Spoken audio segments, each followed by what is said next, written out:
Capt.Gill Autrey on episode 6 of Shop Talk here at Bayside Coffee. I appreciate you taking some time to come on over here and chat with us. You got some really cool stories. Can't wait to dive into them. Before we get into those, I want to read a quote that you said one time, and I think it's going to help set the tone for the interview. But it's I've just always thought life was an adventure. I can't wait to turn the page. Don't look back.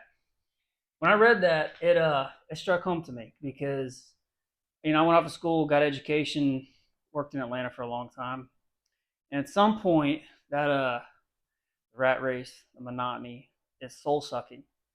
And I think you and I are both, I especially know you, are very adventurous folks. And so I appreciated that quote. I think it's going to kind of guide our conversation here because you are a captain in the Marine Corps. You served in Vietnam. I want to talk about that. Yeah. And then you got into finance and banking and politics in Valdosta, which I lived in Valdosta for a while too. So can't wait to talk about all that. But eventually you said, you know what? I'm going to move down to Appalachicola. And so I'm really curious what the transition was, what was the motivation to get down here. But before we get into all that, I do got one thing for you. Should have grabbed it while I was up. But everybody that comes on the show gets a gift. And for you, I'm going to give you a bag of our Old Florida. It's a dark roast, and you being a captain and being on the water forever, I thought that was an appropriate gift for you because we're actually partnered with an organization called Captains for Clean Water. It's a not-for-profit here in Florida, and their primary goal is to protect our water systems, the ecosystems. They lobby in Tallahassee and all over, raise awareness. So that's for you. I hope you enjoy it. Thank you very much. I will. Yes, sir. So before we get into the meat and the potatoes, let's talk about you. You were born and raised in Valdosta. What was Valdosta like back then? Well, I was born in Valdosta, but I actually grew up in the country, a little outside of Valdosta. Whereabouts? On Country Club Road, actually, but that was a dirt road, a clay road. Yes, sir. It was outside of Valdosta, and so we rode bicycles to town on Saturday, went to the movie, and they had a cereal, Lash LaRue, and all that sort of stuff. And then I'd go to the pawn shop because I had my three favorite things: guitars, switchblade knives, and Zippo lighters. All right. So I hang out, as long as I got home by dark. Yeah. But as a matter of fact, I've got the bell at my house. I've got my grandfather's bell that he had a turpentine still. It's over 100 years old. So they'd ring the bell when it's time to go to work, ring the bell when it's time to get off. So we had the bell. We lived out in the country, and we played in cow pastures in the woods, barefooted, Oh, yeah. So Mom would ring the bell, and she'd give you about 30 minutes. But you better be home in about 30 minutes. I know that. We didn't have the bell. We had my dad's whistle, which to this day, I haven't met anyone who could whistle that loud. I mean, I grew up I was in Hiram until middle school. We moved to Rockmart, but pretty rural area, and you'd be out playing with the kids in the woods. Same thing, running barefoot, pretend like we had swords and guns and whatever. And you hear that whistle, and it's time to book it. You better get on. I didn't wear shoes to school if I was in junior high. Okay. Any reason? Just no, nobody. Well, the school I went to was the county school. It wasn't the city school, mm-hmm. And there were a lot of kids there that were really poor. Mm-hmm. I don't think a lot of them could afford shoes. It was called Central Elementary. It's not there anymore. Okay. But I didn't like shoes. I had to wear them to church on Sunday, and that was awful. That's it's interesting you say that. My mom's mom, she died at a young age due to lung cancer, and she got buried barefoot because same way she did not like shoes. And I think a lot of that was the way they were raised in Savannah. They just didn't have the money. For Christmas they didn't get toys and stuff. They got a Walmart sack of underwear. That was Christmas. Yeah. And I think they did the barefoot life too. And you kind of, obviously we have the luxury now of wearing shoes, but I cut my grass barefoot. I know that's not the smartest thing to do, but there's something to be said about connecting like barefoot on the ground. I don't know. Feels good. It's good for you. It's good for you. So you were raised in a rural setting in Lowndes County, and then how did you get to UGA? Why did you pick UGA? What did you want to study? What got you there? Well, I went there. My family was always in the turpentine business, in the timber business, and so I was going to go into forestry. So I went to the University of Georgia because I got one of the best forestry schools, and I just didn't hit me, you know. So I wound up at Georgia anyway. So I majored in economics. Okay, that's not an easy major. No, I actually majored in economics, and actually I minored in math, which I didn't have to. Wow. But I just always thought math was pretty cool. You know, Yeah, you can do that anywhere. that's a universal language. Yeah. You know, when I first started at KSU, I was a declared math major, but I learned real quick that math at the university level versus my little high school level is a lot different. So I changed my major a few times and didn't end up with a math degree. But that's Well, I very went impressive. all the way through the 3/4 of calculus. And that third quarter of calculus, I said, this is fun, but that's enough of that shit. I said, I'm done with this. You made it further than I did. Yeah. So after graduation, did you go directly into the Marine Corps, or what was that transition period looking like? Well, I guess you went in as an officer. Did you go in as an officer? I'd gotten a degree in economics, and I was accepted to graduate school and had a teaching assistantship. And believe it or not, my goal was to get a PhD in economics and be the chairman of the Federal Reserve Board. Okay. And I'm glad that didn't work out. That would have been awful. Yes, sir. So that was the spring of 1968. That's when the Tet Offensive was. Yep. So I went home on spring break to the draft board. Miss Loretta C. Clayton, a.k.a. Nurse Cratchit, because, you know, with my acceptance, all that, to let her know I wouldn't be doing any business with her. She said, let me check your records. All deferments have been canceled. You'll you'll take your physical in May and be drafted in June. And I was also married at the time with a baby on the way, and I thought, that wasn't what I had in mind. So I wanted to fly. So, you know, you couldn't get in the Air Force or the Navy. So I made an appointment with a Marine recruiter in Jacksonville. I went down there, and, you know, they have quotas. So how do you think they're doing on the quotas in the spring of '68? So I go in there, and I can see the captain, the gunnery sergeant, thinking, we ain't going to let this turkey out of here. We're going to get him. So I told them I wanted to fly. And they said, well, that's fine. You got to take a math test. I said, that's fine. Right up your alley. So the captain says, what's 7 plus 7? I said, 15. He looked at the gunnery sergeant and said, what do you think, Gunny? He says, oh, hell, let him in, Skipper. He only missed it by 2. That's awesome. I mean, it's about that simple. Right. So I raised my right hand, and I was sworn in the Marine Corps. So how was Paris? Did you go to Paris Island? No, I went to OCS in Quantico, Virginia, Okay. Officer Candidate School. Okay. My brother went to Paris Island and did low altitude air defense, and actually served in Iraq in 2004. And that was a tough time. You know, it's my older brother, my best friend. That was tough. He made it home. Everything worked out. But that's great. So after officer candidate school, how long till you shipped out to Vietnam? Well, I was supposed to go, after you get out of OCS, you go to a thing called the basic school, which is 6 months, where it's intense training. See, when you get out of OCS, you don't really know anything.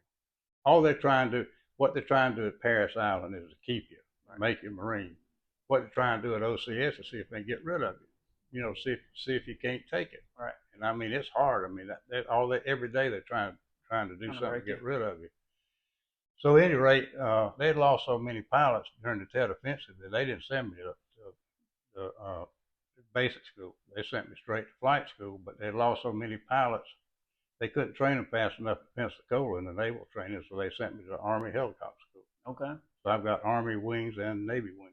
That's cool. And then how long till you were actually in Vietnam?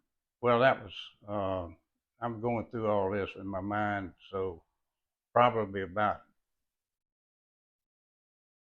April of '70. Okay. That's by the time I got out of flight school in the Army and went and transitioned. I flew a CH-53 Sikorsky helicopter. Okay. Got transitioned into that. So they were doing what they call split tours. They were sending people to Okinawa for 6 months and sending into Vietnam for 6 months. I said, okay. So then they said, we're just going to send you to Okinawa for a year. I said, well, groovy. Japan might be pretty cool to visit. Sounded good to me. So I hadn't played golf in a long time, so I took my golf clubs, and I played a guitar. So I found out they had very nice Japanese classical guitars, handmade, that were cheap, so I bought a guitar. So I like the Marine Corps, and I got to think because I'm a genius. You knew that, I didn't knew that. That's why I brought you in. you? So You got to surround yourself with people smarter than you. so I'm thinking I like the Marine Corps. If I want to stay in, I don't have any combat experience. That won't be good. So I said, I went to the squadron commander. I said, Colonel, I want to volunteer for Vietnam. He says, Autrey, you dumbass, we're not sending anybody to Vietnam. I said, I don't care. I want him because I'm a genius. All right. So they sent me down to the Philippines to escape and survival school, jungle school. And I came back and they said, we got a quota in for somebody to go to Vietnam. So guess who they sent? Squadron dumbass. So, I mean, I got 3 days. I'm shipping out. So I got my golf clubs, my guitar. So what I do with them, I took them to Vietnam with me. I figured you would have gone to the pawn shop and turned them in for some So Swiss blades. I'm at the induction center in Vietnam. I got my golf clubs. I got my guitar. These poor little kids, they're going to go in the jungle and all that. They looking at, who is this dumbass? That's awesome. So you landed in Vietnam with your golf clubs and your guitar. What was the rest of that experience like in Vietnam, especially as a helicopter pilot? It was surrealistic. Yeah. It really was. Vietnam was a terrible thing. I mean, I'm proud that I was a Marine, and I'm proud that I served. But it was horrible, and it was all, and this country's still doing the same stupid stuff. I mean, it was terrible, but I made it through, and it was it was it was just pretty bad, but also good. So there happened to be a major over there that played uh, Elizabethan music, John Dowland, Henry Purcell, and all that. So he wanted me to play duets with him. So I'm flying helicopters during the day, fighting the communist insurgent guerrilla forces in the viper-infested jungles, and playing Elizabethan duets at night. You thought it's like MASH or something like that. Well, the problem was he was pretty straight laced. He wanted, like 8 o'clock. He wanted to play by the time 8 o'clock came. I was not really functional for playing. Kind of had a busy day, yeah. Right? Well, I had a busy after day. I've been to the club, So you play classical duets after you've been drinking for about 2 hours. So it was okay. But I served with a lot of great people, and we did a lot of pretty amazing things. Yeah. And if you were in trouble, we were helicopter pilots. If you were in trouble, all you need to know is we were going to come get you or die trying. Yeah, absolutely. I believe that. So we rescued a lot of people. We had they had a monsoon, and it flooded. I was at Marble Mountain, which is east of Da Nang. You've seen China Beach on the TV show. We're about 3 miles south of China Beach. We're on the beach. We're on the South China Sea, beautiful place. And Marble Mountain, they were actually like Stone Mountain in Georgia. Mm-hmm. They were actually marble mountains that just right there, in the right from the beach just popped up. So they had a flood, so the whole delta below Da Nang and all that was flooded, and all these people were stranded. So this helicopter I flew, CH-53, had a capacity of, it could hold like 50 people. So we were going around rescuing people out of the flood, and the ceiling's like 200 feet. So the only way you can navigate is Highway 1 that goes all the way around the country. You see the current going over that. So we were picking up probably Viet Cong. We picked up water buffaloes. But one thing that we've served with the Republic of Korea Marines, they call ROC Marines, and we rescued a whole bunch of them. So that was a big deal. So the president of Korea, South Korea, sent a Korean band down there and had a big banquet for us. You know what kind of music they played? Soul music. Really? Soul Korea. That got you. That went by. That one got me. That was good. They played, but those guys were tough. We had like rules of engagement. Mm-hmm. They didn't have rules of engagement. I guess it's that warrior mentality, man. Korea, Taekwondo was there for 2,000 years or longer. They've been warriors and martial artists forever. Yeah. And I guess that would naturally spill over into modern war fighting. So, did you get your? Did you become a captain in the Marine Corps while you were in Vietnam, or did you come home and then? Come home. Okay. I came back and they sent me to the this. I thought this was a death sentence. They sent me to the 3rd Battalion, 8th Marines to be an air liaison officer. That means I'm going to be with the infantry for a year. That means I'm going to be carrying a pack in the field and all that. And it was a very hard year, but it was one of the best years of my life because they were really, I mean, they were the real deal. Yeah. Those guys like 2 tours in Vietnam. So when I checked into operations, I mean, I've been home for 30 days. My hair wasn't long, but Captain Dan Phipps, I'll never forget him. He says, "Come here, Lieutenant. It's okay to use language a little bit." Yeah, absolutely. He said, "Come here, Lieutenant. Let me talk to you." I said, "Yes, sir." He says, "If you want to act like an airborne shitbird, you're gonna have a miserable year. But if you want to get that haircut and get your head and ass wired together, you're gonna think we're pretty good people." I said, "Skipper, can I ask you a question?" He said, "Yeah, go ahead." And I said, "Where's the barber shop?" And we got along fine after that. Okay. And they were great people. Yeah. So I got through with that, and then I was senior enough I could call headquarters of the Marine Corps and find out where my next duty station was. So the guy said, "We're going to send you back to New River, North Carolina, because you're from Georgia. You'd be close to home." I said, "Hold on." So I joined the Marine Corps to see the world. I mean, I've been to North Carolina and Texas and Vietnam. I said, "I want to go to California and see the girls on the beaches in bikinis." And he laughed and he sent me to California. All right. So I spent my last tour as a instructor pilot in California, and I mean, you can't imagine that feeling. I'd made it through Vietnam, and I'd made it through a year with the infantry, and here I was flying around Southern California as flying instructor. We did all kind of stuff. We'd go out and fly formation with the sperm whales. That sounds pretty awesome. And then they had a hippie falls where they all swim naked. So we fly over there and look at the girls. But the best thing we did. So this was Marine Corps Air Station Santa Ana. It was an old blimp thing. It had blimp hangars, 180 feet inside, made out of wood. Unbelievable structures. So that was out in the middle of nowhere. So they put all these subdivisions out there. So all the subdivision people complained about the helicopter. So we had about 4 different kinds. We had all the sophisticated radios. We had this one guy that was real smart. He figured out how you could open garage doors with our radio. So when we had night training, we'd fly around. You could open up all the garage doors. That's awesome. That's training, Oh yeah, I like it.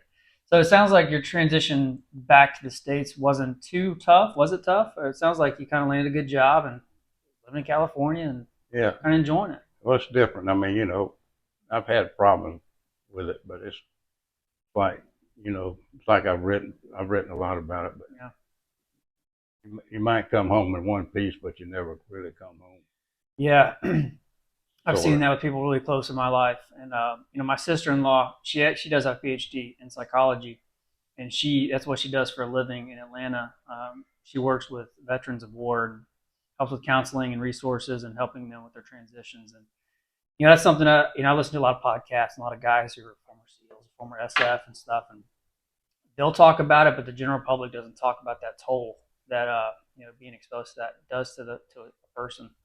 And you take somebody, you train them to be a war fighter, you send them to war, and you expect them to come back and pick up a pencil and a calculator and you don't have anybody to talk to. Nobody understands. But well, good for her. Yeah, I'd like to know more about it. See, I've been going to a psychiatrist at the VA for about 7, 8 years, and she's not showing any improvement at all. Really? She's kind of sane when I first started going to her, but she's starting to act a little bit crazy. So after California, were you homesick and you went back to Valdosta after that, or how did you get back to Valdosta? Get back to your roots there? Well, I just I didn't know what I was going to do, so there was a bank at home that needed somebody, so I went to work for a small what they call a country bank. And I stayed there. That was 73, so I worked there till 85. But they sold out to another bank, and they sold out to another bank, and somebody was telling me I could do this. But they had a code of conduct for social functions. I read that thing. I said, this ain't working. This ain't gonna work for me. I serious. I said, that's not what I do at all. So I said, I better get out of here. So me being the genius that I am, I told them I'm a genius. Yes, sir. So I told them I wanted to leave, and they said, well, they'll make me the president of the bank. I didn't want to be the president of the bank, so instead of being the president of the bank, I resigned. Because Okay. I'm a genius, you know. And then, so how long until you got into politics? Was there a stretch of years before that, or and what motivated you to get into politics? Okay, so I was 80. In 80, I bought a house in downtown Valdosta, a block and a half from downtown that was built in 1886. So, you know, Valdosta was incorporated 1864, so it's one of the oldest homes. But it was a fabulous home, and the downtown area was bad. And you know, when you're a rising bank executive, you're supposed to be the president of the Chamber of Commerce and the head of United Way, and that didn't suit me. So I thought, well, I'll run for the city council. So I ran for the city council in 1980, and that was a 4-year term, and I did pretty good. I mean, I did a lot of good things for 2 years, and then there was some other. I didn't play by the rules. I didn't do what I was supposed to do, and then some of the other politicians didn't like me, and so they were always trying to do something to me, and I thought, well, this isn't doing me any good, and I'm not doing the town any good, so I didn't run anymore. So I got out of the bank in '85, and my father was a tobacco farmer. He was ill. He'd had some strokes, so I was down there trying to get all that organized. I was having a time of my life. I had all that pressure, you know, the bank and all the politics and all that stuff. Happy as I could be, and I was my insurance agent invited me to go quail hunting. I don't care about quail hunting, but I like to go hunting. Mm-hmm. You know, so we went quail hunting, and it was rainy and all that, so we weren't going out. It was cold, and they had a fire in the lodge, and we were drinking coffee. And they came there and said, "Your daddy's on the telephone." And Daddy said, "The president of the bank wants you in the boardroom at 2 o'clock this afternoon." Well, you don't want the president of the bank to want to see you. You know, that's not. You want to see the president of the bank. You know, Right. It's not like, oh, Gill, come on in. We want to raise your line of credit. Yeah. So I get there, and there was a contingent of the most prominent businessmen in Valdosta. And these other people I was talking about, they weren't doing a lot of things they should do, so they wanted to change the direction of the politics of Valdosta. So to make a long story short, I basically got drafted. Okay. I didn't want to do it. I mean, I'm not a politician. Right. I'm a statesman. Yep. So there were some things they wanted to get done, so I agreed to run, and I went to the mayor at the time that they wanted me to run against, and I told him, he was the first person I was going to tell I was going to run. That's the way I am. He says, "Well, you're not going to get elected because I got 1,500 votes in my back pocket." He's talking about the blacks. He always got the block vote, so you know nobody could ever beat him. So I said, okay. So he didn't know this, but when I was at the bank, uh, I thought money was green. And that's what color money is. So it didn't matter what color you were, you wanted money, and it was green. So I had a lot of really good black customers. And I had one named Roddy Vickers, ended up being one of the best friends I ever had. So he would fix up shotgun houses, just like they have here in Appalachicola. Mm-hmm. And so he'd have I'd loan him money to do it. He'd have like $10,000 in a shotgun house. He'd rent it for $150 a month. You realize what return that is? I didn't have any white customers making that. I mean, you making, $1,200 a year on a $10,000 investment. Yeah. That's pretty good. So that's real good. So at any rate, I announced on a Friday afternoon late, and the press was there and all that.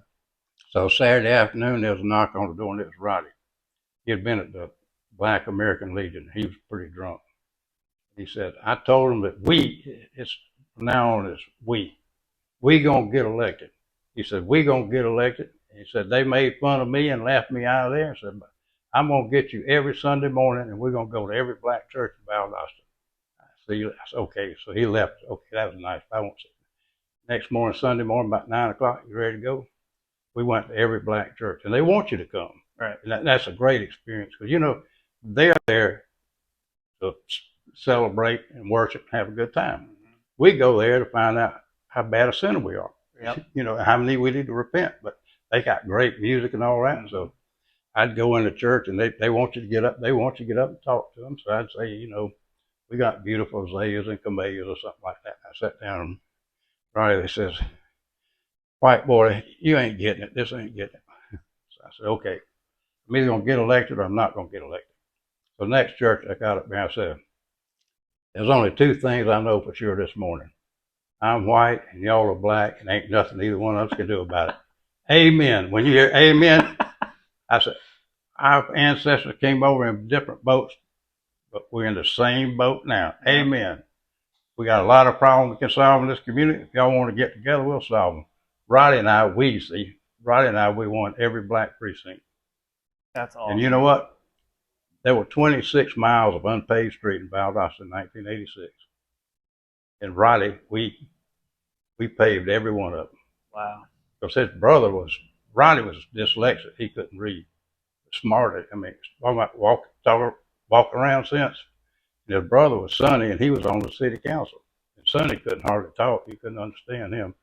But there was a time that if Roddy and Sonny and I couldn't get something done, it just couldn't get done. Right. We could do anything. So it was a great 2 years. It was only a 2-year term, and we got the things turned around like they want them turned around. So I didn't run again because I'm a statesman. Yep. I had no interest in being a politician. People wanted me to go run for Congress and all that. So I went back down to the farm. Started doing tomatoes?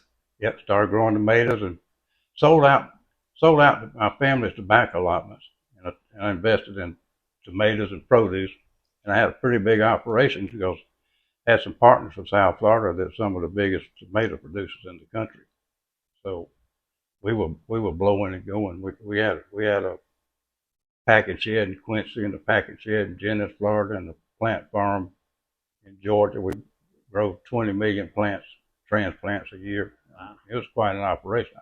I don't know if I was working so hard. I don't know if I'd still be alive, but I really loved it. When I lived there, there was a lot of pecans and cotton.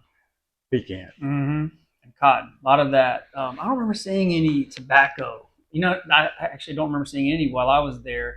I go to Kentucky once a year to see some very close friends of mine, and they got a lot of a lot of tobacco. And it's neat when they smoke the tobacco in the sheds, and it looks like the barn's on fire, but they're getting it, I guess, dried out and seasoned and all that kind of cool stuff. So you're doing the tomato thing. Sounds like business is good. How did you discover the Forgotten Coast and specifically Appalachicola, and what prompted you to leave Valdosta? Because again, we both live there. You grew up there. It's a beautiful, quaint little town, but it's awesome here too. It's really awesome here. Well, you said I grew up. People ask me on the boat, say, "Did you grow up in Appalachicola?" I tell them, "Not yet." I didn't grow up there. Me neither. I didn't grow up. And I hope I never do. I tell people I'm just a big kid. My responsibilities change, but I haven't grown up much. I don't like much about being an adult, to tell you the truth. It's a lot of work. A lot of responsibility. So we were doing great. And so in 1994, Bill Clinton signed the North American Free Trade Agreement, NAFTA, into law. 70% of the tomato farms in Florida are gone, went out of business. So business was tough. And my partners, they could stand it. It was tough. And then in 95, I had to have angioplasty twice. I had heart problems, actually due to Agent Orange. Wow. What they diagnosed. Because you're probably flying over all that. We fly into landing zones, and they sprayed that shit all over it. We blow that shit everywhere. I mean, it's Roundup is what it is. Yeah. So at any rate, then my health was bad, and then my wife of 30 years, and I'm not saying anything about her. She's the mother of two of the greatest people in the world. She decided she wanted a divorce after 30 years. May have had something to do with the amount of money I was not making anymore, but I'm not sure. But I think it probably had something to do with it. So I didn't use this exact word, but I said, hell with this. Because I started coming down here, and I started coming to the island in '73 after I got out of the Marine Corps. And actually, my family had a house on the island in the '80s and early '90s. So I've been coming down here forever. And so um, I said, I'm just going to change my life. So I looked at several places to move to, and I loved the water and loved here. So I moved down here in August of 1998. I just packed up, moved down. My friends couldn't believe it. You can't leave. They call Valdosta God's country. You can't leave God's country. But now I'm down here, and they're up in some bank or law office, and they're miserable, and I'm down here riding up and down the river. Yes. And they're mad at me. I can sympathize with that so much, man. You know, we'd been vacationing here for years, and we started joking about moving here, but it was the pain of losing our firstborn baby that made us realize, like, life's short, time to turn the page, you know, seek a new adventure. We weren't happy with our jobs, and so that's what got us here. I was roasting coffee on my back porch, and we decided to turn this old oyster house into a coffee shop, and we were just going to go for it. And when we moved here, I think one of the hardest things was leaving my friends and my family, especially my parents, which they live here now too. So do my in-laws and my godparents. So we kind of brought the Georgia heathens with us. I think I see my friends now more that were down here than I did when I was 40 minutes away from them. That's what Something I about say. being by the water, huh? People say, don't you miss the people in Valdosta? I say, nope. The ones I like come down here to see me, and the ones I don't like keep their ass They up stay there. up there, exactly. But you've done a great job with this. I wanted to compliment you Thank on you. that. This has been a big asset to the community. I appreciate that. It means a lot. I think what I love most, other than selling coffee, is meeting people like you and meeting cool folks that I want to get on camera and talk to, because I've heard stories and get to know the people here and the people of this town. Don't get me wrong, the river's awesome, the beach is awesome, the woods are awesome, you know, just old Florida. But the folks in this community, East Point, out to Carabel, to Appalachia, the island, they're good. Most of them are just good folks. They're just good, solid people. I love it. I love it. And they're non-judgmental. Yeah, we got characters here. We got characters. And we got diversity here, but we all get along. We all have this sense of community. This is all home for us. We come together, you know, when hurricanes hit or a fundraiser for somebody's, you know, uncle or something that's sick. We just come together, and I love it. Or the Kill the Drill we just recently did. You know, and I've said this in the past, but both sides of the political aisle, you know, we just come together because we all get along. You know, it's different here. I love it. So you did the real estate thing for a while, and then you said, you know what, I'm going to get my captain's license, and we're going to start hitting this river. Well, what happened was, you know, I did pretty good in real estate, and then in 2006, you know, the market crashed. Mm-hmm. It didn't slow down. It was dead. And Lane, that's my wife. That's my current wife. It's the one I have right now. You know, she's a good one too. Good at taking pictures too. Yeah, she's good. She's a wonderful photographer. She's a poor judge of men, but that's not my fault. I think I could say the same thing about my situation. So we already had that little houseboat that I've got. So I went to Coast Guard school and got my license. And I've been doing this 15 years. It's the best thing I've ever done. Because here's the way this boat business works. You got to pay attention because it's complicated. First, you ride people around in your boat, and then they give you money. Oh, man. Wait a minute. You do what now? I don't have to do. You just ride. I've ridden people around my boat all my life, and they never even bought the gas. This is my 18th boat. I've always had a boat. Yep. I just ride people around the boat, and I run my mouth. If they ask me a question, I answer. I can make up anything. I make stuff up, and they believe that, and then I tell them true stuff, and they don't believe that. So we just ride around, and they give me money, and I've met so many wonderful people. Yeah. I think I've taken out somewhere, just averaging everything up, probably around 4,500 people in 15 years. And some of them, you know, we get to be good friends. Yeah. Yeah, just like here, man. Some of my best friends, especially the guys that live here, I met them at the shop. You know, now we're raising our kids together. We hang out, we hunt, fish, jiu-jitsu, obviously.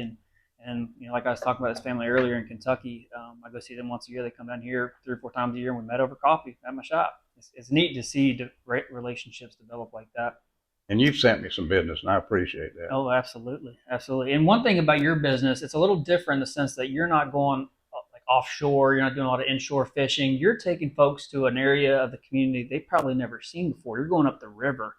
And, you know, Brandon from Lens and I were talking about this the other day.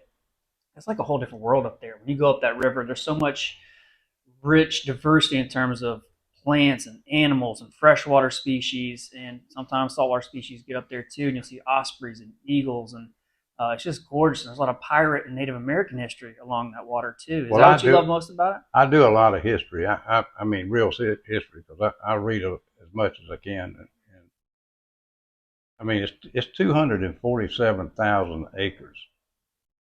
Is the Appalachicola National Estuarine Research Reserve. You know, I've got friends. I've got influential friends. They think they're influential. You know, they got like hunting plantations and all that. And this one's got 5,000. This has got 7,000 acres. You know, and they got all these people that work for them. They got all these headaches, and they're basically miserable. Yeah. I got 247,000 acres myself. I got more than they got, and That's all I right. got to do is get my boat and go out there. And nobody works for me. Yep. It doesn't cost me any money. I mean, every time I go out there, it's just a wonderful experience. Every day, every time. It's a great way to recharge and reconnect. And I think anybody that comes down here, you know, most people that get down here, they want to be on the beach the whole time. But at some point, especially when you've been coming here for years, you need to start exploring other stuff. And I think booking with you and checking out that river, because again, it's a whole new experience. You'll see wildlife, you'll see gators, and you'll get a history lesson from it too. The swallowtail kite. What is that? Swallowtail kite. That's my favorite bird. Okay. If you're not familiar with that, that's the most beautiful bird there is, and it's only here in the summertime. And it can soar like for 30 minutes without flapping its wings. Wow. So there's a lady named Susan Cerulean wrote a book about swallowtail kite, and it's in the downtown books called Searching Desire. So it's one of my favorite books, and I've read that book about 3 different times. Yeah. I'm going to write an article about it too. Okay. So I had this lady on the boat the other day, and she said she said her name was Sue. I said, okay. So we're up in the Little St. Marks River, and I've got a video of just a whole swarm of swallowtail kites. So I'm showing her this thing. I'm telling her about this book, and she says, "Well, familiar. I am Susan Cerulean." I said, "The hell you say?" There she was, right on my boat. That's awesome. And her husband is a PhD at FSU, and he is head of oceanography or something where they study oceanography, whatever it is. So that's the kind of people I meet. Yeah. So speaking of writing, you've published 2 books. Yeah. Okay. And No Greater Love, was that your first one? Second one. That was your second one. And is that something you enjoy doing, is writing and sharing stories? Because you're a great storyteller, and that's why I'm so thrilled to have you on camera and sharing some of these stories. But yeah, I really enjoy that, and I enjoy the fact that people like what I write. I want to write something that makes them feel good. Yeah. And so these stories, I don't write them; they come to me. They're just little thoughts, little seeds, you know. And then I think, well, I can write something about that. Yeah. And everything I write's in 2 or 3 pages. I got something to say about something, I say it, and that's it. Yeah. I don't go on and on. I think it helps when you enjoy what you're writing about. You know, like in high school, you'd write a paper on whatever. I just couldn't do it. I got severe ADD. I ended up with a degree in philosophy. And when you're writing about challenging topics that you actually find interesting, it's a lot. It's fun. It's fun. It's a way to like just disconnect, to get lost in thought, and it's a good mental exercise too. And it's really neat when other people enjoy your work as well. So we'll put a link to your books in our description, the video description. We'll put a link to your booking service in there too. So if there's any other way that people can get in contact with you, we'll make sure we put all that information. But as we close up, is there any last thoughts or last little tidbits or stories you want to share with the folks? Well, I just like to say, I met Lane in December the 1st of 2004 on a blind date. Some friends, she lived in Tallahassee. Some friends fixed us up, and that's been the most wonderful thing. We realized that we'd actually spent an afternoon together at the University of Georgia in the late 60s. Just that one afternoon, and we remembered each other all those years. That's beautiful. You know why we didn't get together back then? Why is that? I was dumb. Oh, Young men are dumb, you know. I can sympathize. My wife Megan, we actually dated when I was in my early 20s. I was dumb and broke, and it didn't work out, and it's 100% my fault. But she made an impression on me, a big impression. So I kind of, I don't know if it's a luxury or not, but nowadays we have Facebook, so I kept up with her for all those years. And once I saw that we were both single, I circled back about 5 or 6 years later, and now we're living down here, happily married with two beautiful boys, and living the dream. That's great. Yes, sir. Well, Captain Gill, I really appreciate your time, man. This was a lot of fun. Thank you, Matt. You're one of my heroes. Thanks, man. I appreciate it.